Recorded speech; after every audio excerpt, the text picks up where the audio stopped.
It happened during a corporate event in Denver, one of those swanky hotel ballroom deals where everyone's pretending they care about the company more than they actually do.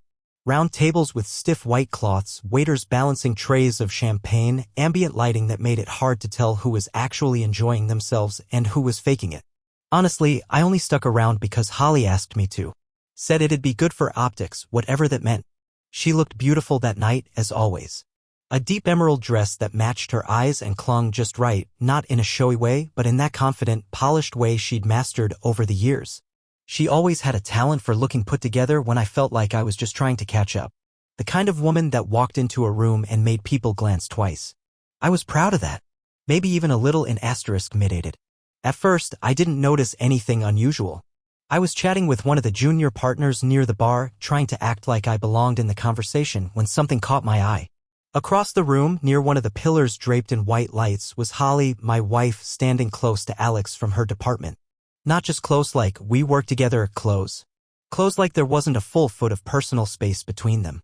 Close like she didn't care who saw them. At first, I didn't want to assume. Maybe she was just being friendly. Holly's always been social, especially when it came to work. She could read a room better than anyone I knew. She once said half of corporate success is just learning how to look invested without getting caught looking bored. And she could do it effortlessly. But then I saw it.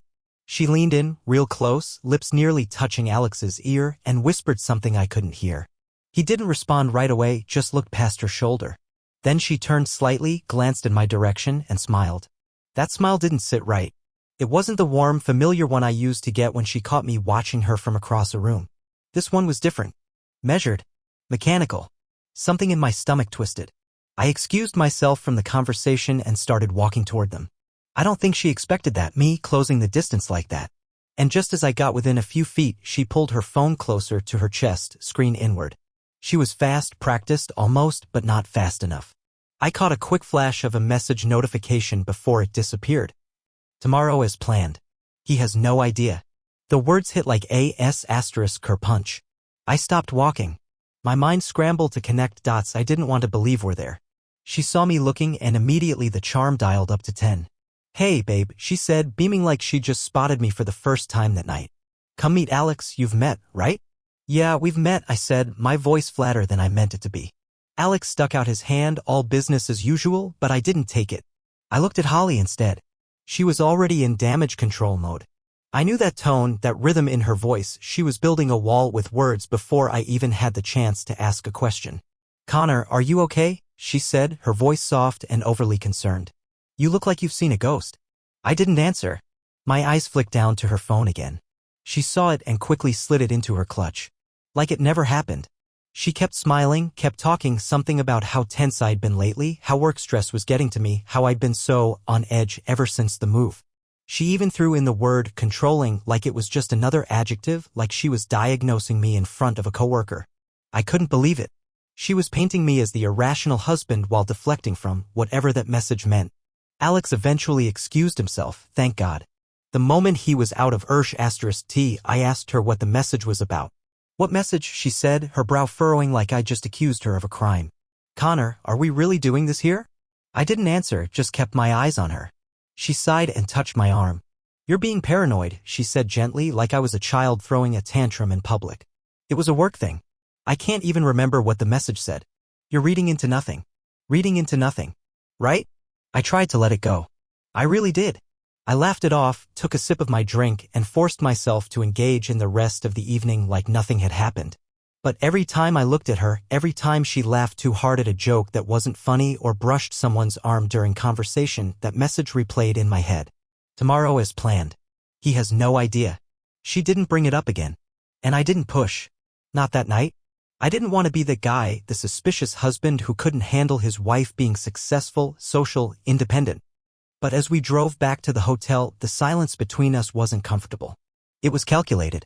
I felt like I was sitting next to someone who was already planning their next move.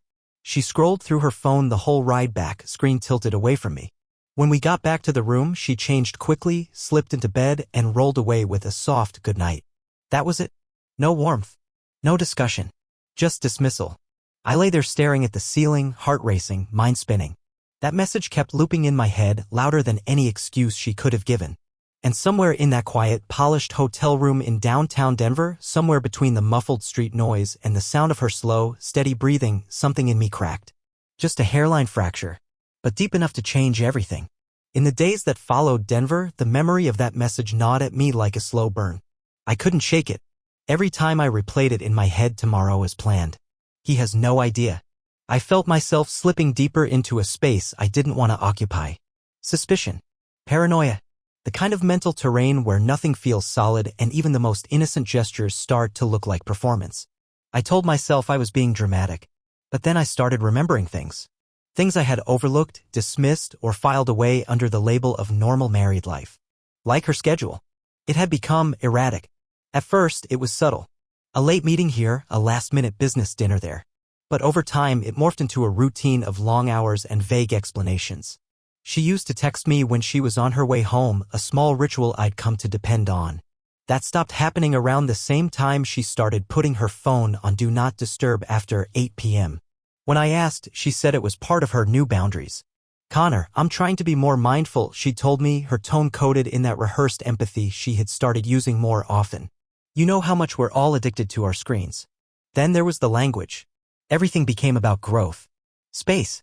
Energy. I'd hear her say things like holding dual truths or navigating seasons of discomfort. At first, I tried to be supportive. I even bought her a guided journaling app she never ended up using. But over time, her words felt like walls instead of invitations. Her explanations weren't explanations anymore, they were shields. I started going back through the months in my head. The unexplained receipts from high-end restaurants she never mentioned. The new clothes that appeared without tags. The business trips she never wanted to talk about in detail. I'd ask how they went, and she'd give me these floaty, non-specific answers like, it was intense, but important, or we did some deep-level work. But work on what? With whom? I remembered a Friday night in February, a quiet night at home. She had a girls' dinner, she said. I'd believed her. But I'd seen the way she got ready. The time she spent on her hair, her makeup. The dress she picked wasn't something she normally wore to dinner with her friends. It was subtle, but it screamed intention. I asked who she was meeting, and she paused for a beat too long before saying, you don't know them. They're new.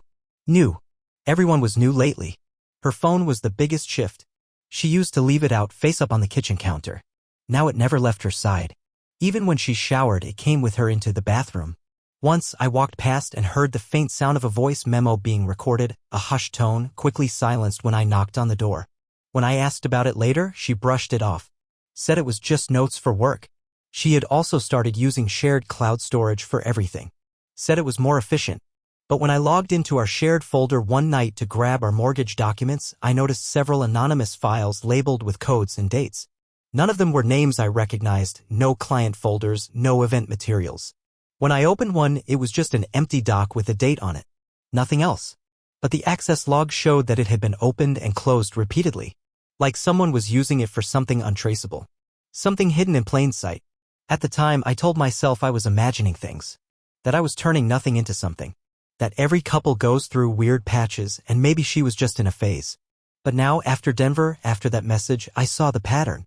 There was the time she canceled our anniversary dinner because of a sudden leadership summit in Santa Fe, one she had never mentioned before. The hotel receipt that showed up in our email later had a different check-in name than hers. When I asked, she said it was a booking mix-up. We all had to share accounts because the company was covering group bookings, she said.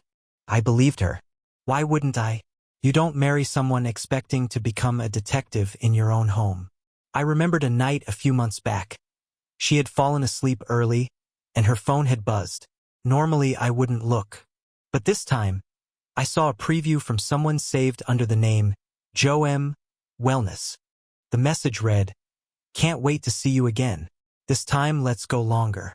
No distractions." My gut clenched. I asked her about it the next day. She laughed it off, said Joe was a massage therapist who used weird phrasing. That's just how she talks. It's a little intense, but it's all above board, she said. I wanted to believe her, so I did. But in hindsight, it wasn't just the big things. It was the little things. The way she'd check out when I talked about my day. How she started calling me Con instead of Connor. A nickname no one had ever used before. How she used to rest her hand on my knee when we watched TV. but lately kept her limbs to herself like I was just another piece of furniture in the room. And the int asterisk Macy? That had dwindled into mechanical rituals. Scheduled. Predictable.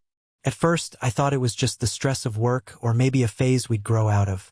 But one night, I touched her back gently in bed, just a small gesture, and she flinched. Actually flinched. When I asked what was wrong, she said she was just tired. But I knew. You can't fake muscle memory. Her body was somewhere else. She had already left me in small ways long before I noticed. And that was the most crushing part. The more I pieced things together, the clearer it became. Denver wasn't the start. It was just the moment I finally woke up. I found myself rereading old texts from her, scrolling back months, looking for signs. One stood out. A message from 6 months ago after a trip she took to San Diego. Feels so good to recharge. Being here makes me feel like myself again. I had replied, glad you're having fun. Can't wait to hear about it. She never told me about it. Not really. I used to think trust was like a structure you built together, a home you lived in. But now I realized it was more like a currency. You spend it piece by piece, and if you're not paying attention, one day you wake up bankrupt. I wasn't paranoid. I wasn't crazy. I had just been asleep. And now I was wide awake. A week after Denver, Holly came downstairs in her weekend yoga outfit and dropped the news like it was nothing. I'll be out of town next week, she said, sipping green tea like we weren't already pretending the cracks in our marriage weren't expanding by the day. Professional retreat. Arizona. Just outside Tucson. She didn't ask. She told. Like it had already been decided without my input. A courtesy, not a conversation. I asked a few questions, just enough to appear engaged, and she gave vague answers about healing circles, team alignment, and some phrase I had never heard her use before, soul mapping. It sounded made up. And more importantly, it sounded like a script. Later that evening, I waited until she was in the shower before I did something I'd never done in our entire marriage. I opened her travel bag. It wasn't even locked. That's what struck me. She didn't think she had to hide anymore. Maybe she believed I wouldn't look. Maybe she thought I'd already accepted it. The distance, the new language, the shift in who she was becoming. Inside, beneath neatly folded clothes and an overpriced hardcover copy of some corporate mindfulness book, I found the first real proof. A small envelope, thick and worn, filled with cash. Hundreds, maybe 1,000. That wasn't normal. Holly was a credit card person, always racking up points. Cash was old school. Cash didn't leave a trail. I kept digging. At the bottom of the bag, under her workout clothes, was a small velvet pouch, new with the price tag barely snipped off. Inside it, a lace-trimmed lingerie set. Black. Expensive. Tag still tucked discreetly inside. The kind of thing she used to wear for me. Years ago. I swallowed hard. At the very bottom, folded carefully, was a printed reservation confirmation. Not for a Tucson hotel. Not even in the vicinity. It was a luxury cabin tucked away in a remote canyon 2 hours south. A place I had never heard of. The kind of spot you'd take someone if you didn't want to be seen. I sat there on the edge of the bed, her duffel open in front of me like a crime scene, and felt the air shift. Everything inside me was screaming to confront her. To storm into the bathroom, throw the reservation down on the counter and demand the truth. But I didn't. Instead, I zipped the bag back up, returned it exactly how I found it, and left the room. That night, I barely slept. The morning of her trip, I kissed her on the cheek and told her to have a good time. She smiled. Genuinely, I think, and told me she'd bring back something energetic for the house. I nodded, said nothing. As soon as her car was out of the driveway, I walked back into the kitchen, opened the smart speaker app on my phone, and accessed the archive. Holly had forgotten that the living room speaker, the one tucked behind the bookshelves, had voice recording enabled. I had originally turned it on months ago to test out the reminder feature. It had synced with our calendar, logged grocery items, and even saved notes we dictated. After a while, I forgot it was still capturing fragments of our lives. Apparently, so did she. The interface wasn't fancy, but it didn't have to be. I clicked on the most recent long audio snippet, a 27-minute conversation logged 2 days before she left. What I heard made my hands go numb. It was her. And Alex. She'd had him over mid-morning while I was at work. I could hear the clink of ceramic mugs, footsteps across hardwood, the casual rhythm of two people used to being alone together. I booked the place, she said. Everything's confirmed. He still thinks I'm going to Tucson. Alex laughed, low, familiar, comfortable. He really doesn't suspect anything? No, Holly replied. He's too wrapped up in his own routine. It's manageable. That word, manageable, felt like a slap. Then came silence. And then, as if twisting the knife, this time, let's not talk about it after. Let's just enjoy it. I don't want to spiral. I backed out of the recording, too sick to continue. I needed air. I stepped out onto the porch and sat in the chair I used to drink coffee in before work, back when mornings still felt normal. The irony of it all wasn't lost on me. The woman I'd married for her transparency, her brutal honesty, was orchestrating a parallel life behind cloud documents and spa trip excuses. And I'd let her. But that was over now. I went back inside and opened our shared cloud drive. I downloaded every file she had uploaded in the past 3 months. Notes labeled with numbers. Receipts saved under meaningless names. A shared itinerary with someone marked as JP who didn't exist on her work team. Photos, some from retreats, others cropped so tightly around her face that the background blurred into nothing. Then I cross-referenced her calendar with the company directory and found something else. Artem, her direct supervisor. He showed up more often than anyone else. She had recurring check-ins with him scheduled after hours, sometimes back-to-back with her sessions with Alex. Once on a weekend. It could have been professional. It could have been normal. But then I found the travel log. She had flown to Portland in April. A trip she told me was for a wellness summit. But the file had been edited twice, once under her login and once under Artem's. And in the notes section? Just a single line, bring black set. I sat back in my chair and stared at the screen like it was written in a foreign language. I wasn't just dealing with one deception. This was layered. Strategic. Practiced. She wasn't just cheating. She was curating. That night, I backed everything up: voice files, logs, receipts, calendar screensh *TS. I moved them to a private drive and labeled it plainly, Holly_archive. Not because I needed it now, but because I didn't know how far this would go. And I wanted to be ready. Then I did something I never thought I'd do. I opened a private browser and looked up family law attorneys in our area. I didn't make a call yet, but I read reviews. Took notes. It wasn't about revenge. Not yet. It was about positioning. If this was the story she wanted to write, I wasn't going to let her own all the pages. I was done asking questions. Now I was collecting answers. I didn't explode. I didn't confront. I didn't even raise my voice. That was the part that surprised me the most. After all I'd found, the recordings, the itinerary, the cache, the coded files, some primal part of me expected to shatter. To flip a table. To scream, demand answers, throw her suitcase onto the lawn like some melodramatic scene in a movie. But I didn't. Because in that moment I realized something critical: I held the truth. She didn't know I had it. And that meant, for the first time in months, maybe longer, I had the power. And I wasn't going to waste it on theatrics. Instead, I started planning. First, I backed up everything. Not just the files and audio, but the timestamps, the metadata. I saved multiple versions to different encrypted drives and stashed a copy in my office at work, one in a secure online vault and one on a flash drive I tucked into the lining of my old college briefcase. I'd seen enough stories where cheaters suddenly lost their devices or wiped their cloud storage. That wasn't going to happen here. Then I made a spreadsheet. It felt insane, in a way, documenting my own betrayal like a project manager checking off deliverables. But it helped me think clearly. I listed names, dates, locations, connections. Each new column brought a sense of control I hadn't felt in weeks. Under one tab, I logged every communication I could find between Holly and Alex. Under another, I tracked inconsistencies in her travel, hotel invoices that didn't match her calendar, meal expenses that appeared under different account numbers. The deeper I went, the clearer the scope became. This wasn't an affair. This was a network. A careful construction of half-truths designed to keep me in the dark while she, explored, escaped, rehearsed a new version of herself? It was almost impressive in a sociopathic sort of way. But that wasn't all. I listened to another audio file, this one captured 2 weeks before the retreat. A call between Holly and someone she identified as Linz.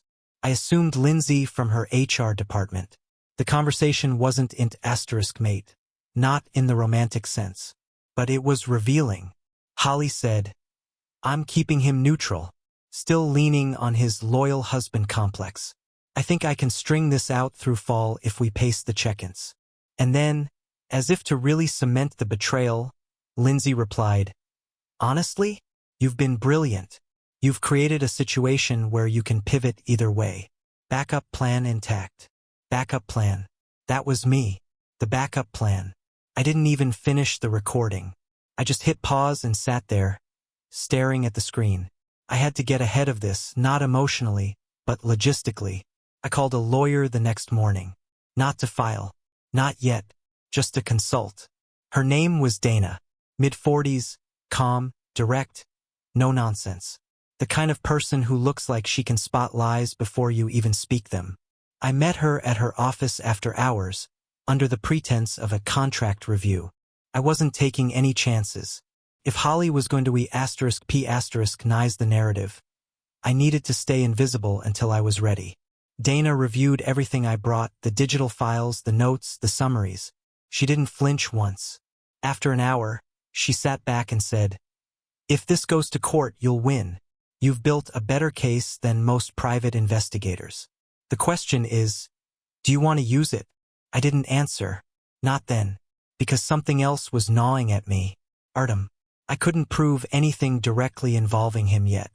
Not without more recordings, and Holly was careful when talking about him. But he showed up too often in her travel logs. He signed off on too many odd expenses. And he always seemed to appear on the days when her phone went silent the longest. So I changed my approach. I didn't go after Holly. I went after context. One afternoon, while she was still away at the Canyon Lodge, I sent a single email. No threats. No evidence. Just context. I wrote to Julia, Artem's wife. The message was simple. "Hi Julia. I hope this note finds you well. I came across some scheduling overlap between Artem and my wife that raised a few personal questions. I'm not looking to stir anything. Just hoping to understand if you've noticed anything unusual around the dates of April 12th, May 3rd, or June 9th. Regards, Connor." That was it. No accusations. No attachments. Just enough breadcrumbs to see if she'd bite. She replied the next morning. "Connor, I've suspected something for a while but didn't have anything solid. The dates you mentioned, I knew something was off. You're not the first to notice. But you might be the first to act. Let's talk." Julia. That response, clinical, precise, told me everything. I wasn't alone. And more importantly, this wasn't just about my marriage anymore. Artem had a pattern. And Holly had walked right into it, or maybe knew and didn't care. I kept my silence when she returned from the retreat. Didn't say a word. Just greeted her like nothing had happened. She hugged me, a little too tightly. Kissed me with that performative softness that used to feel genuine. Then she looked around the house like something was off. I had rearranged a few things. Nothing obvious. Just enough to make her wonder. The framed photo from our trip to Vancouver? Gone. The seashell from our honeymoon in Tulum? Packed away. Her books on the nightstand? Shifted slightly, spines misaligned. She noticed. I could see it in her eyes. But she didn't ask. She just unpacked, made tea, and told me about the profound energy shift she'd experienced in the desert. I nodded along, offered the occasional and let her talk. She interpreted my calm as progress, acceptance. But she was wrong. Behind the scenes, I was collecting threads, positioning witnesses, reconstructing her timeline against mine, checking in with Julia, who had started digging through Artem's emails with increasing unease. She told me about other names, other wives, other retreats. This was bigger than betrayal. It was culture, a rot running through their entire company like mold in the walls. But I wasn't going to expose it yet, not until it served me. One night, after Holly had gone to sleep, I walked into the guest room and opened my laptop. I created a new document titled Phase 2. At the top, I wrote one sentence. No confrontation, just consequence. Then I listed the steps: financial separation, quiet withdrawal from shared assets, legal protections for inherited accounts. I flagged 2 mutual friends who could be trusted to stay neutral. I outlined a communication plan in case she tried to spin the narrative when it eventually collapsed. And finally, at the bottom, I added a short note to myself. She thinks I'm sleeping. Let her. Because the truth was simple. I wasn't trying to hurt her. I was just making sure that, when the time came, I wouldn't be the one left holding the broken pieces. Holly returned on a Tuesday afternoon. Midday light was pouring through the windows when I heard her key turn in the lock. She was humming. That soft, self-assured hum she always carried with her after a spa weekend or a successful retreat, like she was bringing back some enlightened energy she expected the house to absorb. The moment she stepped inside, I saw it on her face. That pause. The house looked the same technically, but it didn't feel the same. She stepped over the threshold, wheeling her bag behind her, and paused just inside the entryway. Her eyes scanned the space. She didn't say anything, but her smile faltered for half a second. Just enough for me to notice. There were no dramatic changes, no furniture moved, no paint color swapped. But I'd been deliberate, calculated. The changes were in the details. Every photo of us as a couple had been removed from the walls. The wedding photo above the fireplace gone. The framed picture from our Napa trip, the one where she had her head on my shoulder, taken down. The shelves still held books, but her books were all neatly boxed and placed in the hall closet. Her favorite mug, the one that said "Rise and Radiate," wasn't in the kitchen anymore. I'd stored it with the seasonal mugs in the attic. It was subtle but unmistakable. The space had been curated. She cleared her throat. "Hey," she said, wheeling her bag into the living room. "I'm home." "Welcome back," I said, standing up from the kitchen table. She smiled, but it didn't reach her eyes. "You've been busy," she said, glancing around again. "Little bit of spring cleaning," I replied casually. Felt like the house needed some breathing room. She nodded slowly. "Looks different." I let the silence stretch between us. She dropped her bag by the stairs and walked into the kitchen, moving like someone unsure of the ground beneath them. She opened the fridge, grabbed a bottle of sparkling water, and leaned against the counter. "So," she said, cracking the cap open, "how was your weekend?" I looked at her for a long moment. Not angry. Not accusing. Just looking. "Productive," I said. "Lots of time to think." She sipped her water. "I know it probably seemed sudden, the retreat. But it was important. I needed to reset." "Reset," I echoed. She nodded. "It was powerful. We did a lot of releasing work. I think I really cleared some things that were stuck. I feel aligned again." I didn't respond. She set the bottle down and looked at me more directly. "You seem calm." I shrugged. "I am." That seemed to rattle her. Not visibly, but enough that she picked up the water again and took another sip just to avoid holding my gaze. "You okay?" she asked, feigning concern. "I'm good," I said. "Really good." She let out a light laugh, but it was hollow. "I missed you," she offered. "I bet." That landed. She blinked. "What's that supposed to mean?" I tilted my head slightly, not breaking eye contact. "You tell me." She looked away. "Connor, if this is about before I left." "It's not," I said, cutting her off gently but firmly. "This isn't about a moment. It's about a pattern." She looked at me again, more sharply now. "What pattern?" I didn't answer. I just walked over to the table, picked up a small box, and handed it to her. She stared at it, confused. "What is this?" "Stuff that didn't belong anymore," I said. Inside the box, the Rise and Radiate mug, her scented candles she used to meditate with, a photo of her and Alex at a company holiday party, one she'd insisted on keeping in the kitchen drawer because it made her laugh. Also, the velvet pouch that once held the lingerie I found in her bag. Empty now. Just the pouch. She set the box down like it burned her hands. "You went through my things?" she asked, voice rising. "I lived here," I said. "You left things in plain sight." She opened her mouth, probably to deflect, but I didn't give her the space. "I noticed the shift, Holly. Months ago. I just didn't want to believe it."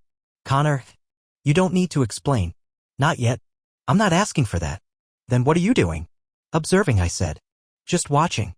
Seeing how you'd walk back into this house after everything." Her face tightened. "You're being cold." "No," I said calmly.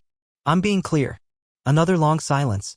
She picked up the box again as if to anchor herself. "So what? You packed my stuff while I was gone." "Some of it," I said. "Just the pieces I realized weren't really mine to hold onto anymore." She stared at me.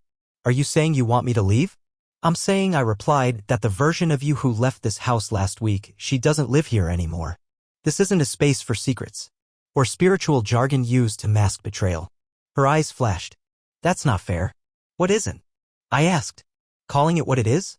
She looked down, visibly shaken now. "I didn't expect this," she said softly. "I know," I said. You thought you'd walk back in and I'd be right where you left me. Waiting. Forgiving. Resetting. She swallowed hard. You were always good at curating moments, I added. Making things look put together on the outside while the core was cracking. I let that happen. I won't anymore. So what happens now? I don't know, I said truthfully. But this is your moment to decide who you want to be. Not just for me. For yourself. She sat down slowly at the table like she couldn't quite hold herself upright anymore. I didn't mean for it to get like this, she said, almost whispering. I believe that, I replied. But intention doesn't erase impact. She nodded, and for the first time since she returned, she looked small. Not physically. Spiritually. Like a balloon slowly losing air, finally landing. I didn't comfort her. I didn't reach across the table. I just stood there, letting the silence stretch, letting the house speak for itself. And for the first time, I felt like I wasn't the one who had to explain anymore. I never expected much from the email to Julia. A thread, maybe? A suspicion shared in quiet. What I got instead was clarity. Not just confirmation of what I already knew, but a deeper truth. This wasn't new. Artem had a pattern.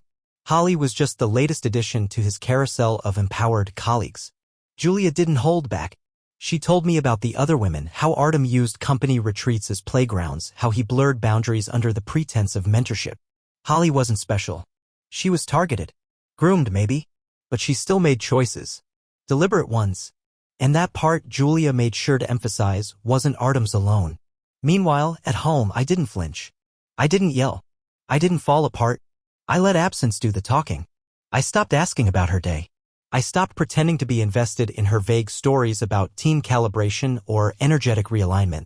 When she brought up Artem, I just nodded. When she laughed at Alex's texts, I said nothing. My silence wasn't passive, it was surgical.